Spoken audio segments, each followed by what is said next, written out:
I remember the first 2 or 3 years we celebrated Kwanzaa, and as I've gotten older, I realized, the principles. Like, I don't know if you were watching my show last year, but I actually started talking about it more because I looked at it and I'm like, wow, man, this is great. The principles and what it means, what each day means and stuff.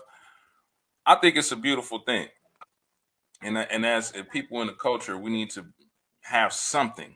We got a lot of things in the culture that our children look up to, and it's probably not at their best interest, you know. Definitely. But something like this, regardless of the history of it or whatever the case may be, is something for the children to look to, and it has a positive outcome. So I'm gonna go ahead and give you the floor. I know you're busy. I'm gonna give you the floor and have you go ahead and break this down for us. Well, first I want to say because a lot of people when I talk about Kwanzaa, a lot of people seem to say, "Oh, you celebrate Kwanzaa, or that means you don't celebrate Christmas." Well, you don't celebrate Kwanzaa because you don't celebrate Christmas. You can celebrate Kwanzaa and Christmas if you like, because if that's your tradition or whatever. No judgment from me. I don't celebrate Christmas, but that's a personal thing for me. Um, but as far as Kwanzaa goes, I like it, and I'm gonna get into it. But I like it because um, it's very meaningful, and it's something that you can carry through the rest of the year. Different values and morals and beliefs that basically get reinstilled inside of you in your family to live by.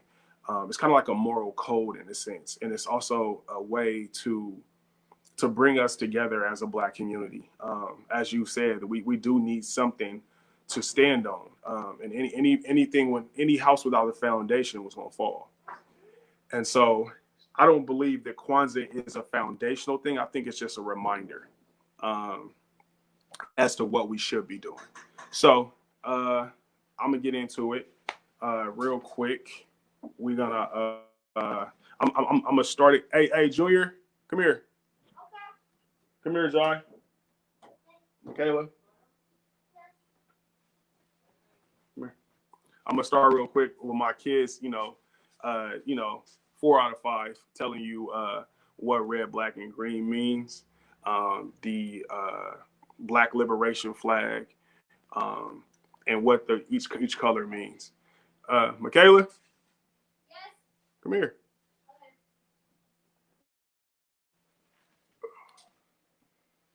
So, all right. So, They're getting big, real man. quick, say hi. Hey, what's Let me see if up, I can.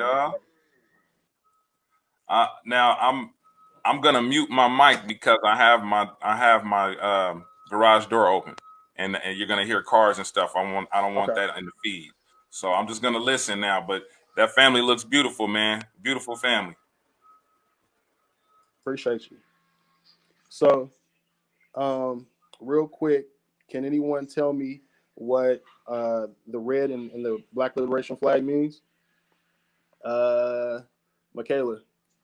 The red, Black Generation flag means the red is for the blood, the black is for black people. Just the red. Just the Well, red. the red is for the black people's blood. For our ancestors, right? Yes. Okay. And the black. Can anybody tell me what the black means? Uh, Jai. Um, Black, that means that your skin is black. Okay, so it's for our skin, right? Representing our skin.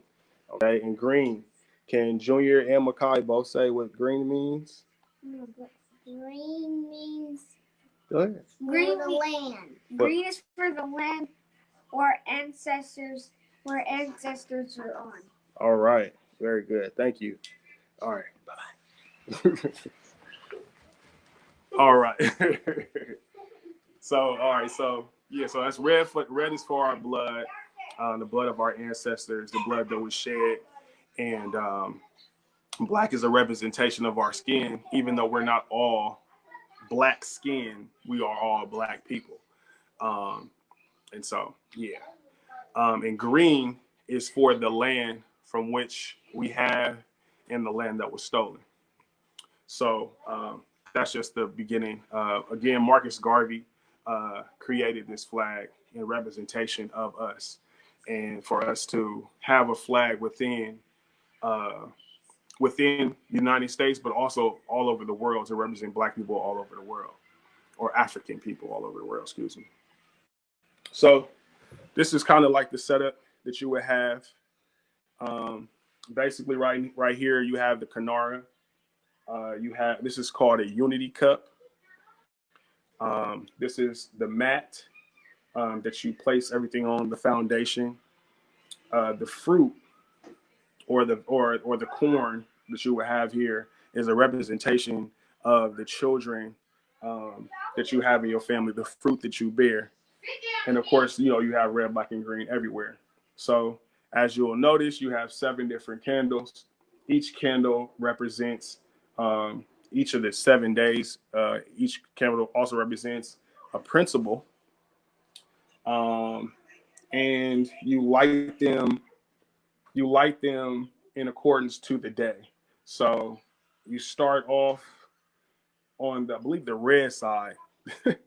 We're going to be celebrating this continuously for like the last 3 years. So I believe you start on the red side, then you go to the green side, and you eventually end up in the middle, which is the black one. And the black candle stands for faith, or Imani. And that's the final candle. Behind you, you see me. I have a Black Liberation flag behind me, and also I have have some of our ancestors who have passed on and some of those who kind of look after us. So just getting into the principles today is Umoja. Umoja stands for unity, and the greeting that you give is Habari Gani, and Habari Gani means what's the news, and so you respond with what the principle of the day is. And so the principle of the day again is Umoja, unity, and of course it means to strive maintain, to strive for and maintain unity in the family, community, nation, and race. And so I feel like, because that's the first one, that's the most powerful one for me, just because I know that we need unity bad. We need psychological unity. We need physical unity. We need financial unity. We need so many different types of unity within our community that we are lacking, and we don't have that country, that continent or country support from anywhere as Black people in the United States. And so that's something that we need to strive for, is coming together as a race. And that's the only way that we're going to be able to move forward together. I'm going to go into the second principle, unless did you want me to talk about this at a later date, each principle each day, or you want me to go through the whole thing? Oh man, we could go through everything. Go Okay. through each day. Okay. Just real basic. And then of course, if we want to get into it deeper on another show, we can. But this just basically for the person Okay. who doesn't know about Kwanzaa, or their first time ever hearing about it. Just giving them that first rundown of it. Okay. So the second principle, All right. or the December 27th is Kuju Jakulia, which means self-determination. And that self-determination, to define ourselves, name ourselves, create for ourselves, and speak for ourselves. Basically, standing up and, being individuals, but in a collective way. And the only way that you can be a really strong individual is if you already are collective. And so that's one thing that we are not. We are not a collective. We don't move in a collective way. Again, it refers right back to the first principle, which is unity. Moving on to Ujima, which means collective work and responsibility. And that means to build and maintain our community together and make our brothers and sisters' problems our problems and solve them together. So I know in America we have been taught as Black people to mind our own business and culturally we've been taught to mind our own business, stay out there, whatever. However, if we continue to mind our own business and not get into what the next man is going through as a Black man or a Black woman, whatever their problem is, eventually will become your problem. So we can mind your own business all you want, but it's going to eventually affect you. So you need to, need to get involved. I'm not saying be nosy. What I'm saying is help. If you see there's a void, you see there's a child that needs some direction, give them some direction. Of course, you should talk to the parent. Of course, again, I can go deep into this, man. I live this, is what I do. But this is what we need to do. We need a lot more. We need to realize that we need to be accountable for each other. So, moving on to the next principle, Ujama. Ujama means cooperative economics. This is a big one. To build and maintain our own stores, shops, and other businesses and profit from them together. Okay, that's a big that's a whole show in itself right there. But I think y'all pretty much get what I'm saying as far as cooperative economics, what we need to be doing with that. So the next one is Nia. Nia means purpose. It means to make collective vocation the building and developing of our own community in order to restore our people to their traditional greatness. So you know how a lot of Black folks walk around, what's up, king? What's up, queen? Well, they are referring to our traditional greatness. And we need to get back to that purpose. We need to realize that we come from kings and queens. You know what I mean? And that we are kings and queens. We are the vision. We are the reflection of that. And so we need to carry ourselves as such. And if we don't carry ourselves as kings and queens, then you start to see other things happen that we don't want to see. So, Nia, purpose. Second to last one is Kuumba. And Kuumba means creativity. We are very creative people. That's the reason why we invented most of the things in the United States, right? But it means to do always as much as we can in the way we can in order to leave our community more beautiful and beneficial than we inherited, which means for every generation we have in our family, we should be getting better. We shouldn't be doing the same thing. So if Tehran is a minibus driver, right? His son should not be a minibus driver. Why? Because Tehran is sacrificing, because it's a sacrifice, correct me if I'm wrong, Tehran, to be a minibus driver mentally. So why should your son or your daughter also sacrifice and continue that sacrifice? Because we're not moving forward. I'm a worker, Tehran's a worker, but we are striving for greatness and becoming owners, but we are not owners as of yet, right? Because owners we make our own moves. And then the last one, Tehran, you froze. You good? Hello? Yeah, I'm good. Can you hear me? Oh, okay. I was just being real still. I'm good at being still. And then the last one, huh? I said I'm just good at being still. Oh, okay.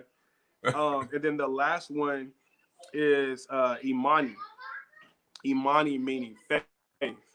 And that's to believe with all our heart in our people, our parents, our teachers, our leaders, in our righteousness and victory of our struggle. And we need to move past being victims and focus on our victory. And I know that's kind of harsh saying, well, we went through what we went through, which we did, but we have to use what we went through to get and move forward. Right. So, in Yeah, a nutshell, that's what Kwanzaa is.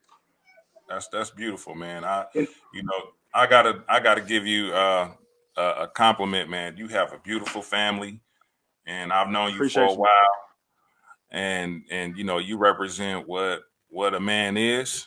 You make sure that Appreciate you, man. the family understands those principles, like you said. Without a foundation, man, it's gonna fall. Right. Every family Right. needs a foundation, and I'm glad that you were able to talk about it, because like I was saying earlier when we first started, is that our children have so many other things to look at, and it does kind of shorten or stunt the growth for the future. To have something like this should be normalized. It shouldn't be looked upon just because it's not popularized. Some of the greatest things cultivated weren't necessarily the thing, if you know what I mean. It wasn't necessarily the thing, but if you Right. want to have a strong family, you have to give them something. And I see you giving those babies something, man. You and your wife. That's a beautiful thing, man. I'm proud of that, and I appreciate it.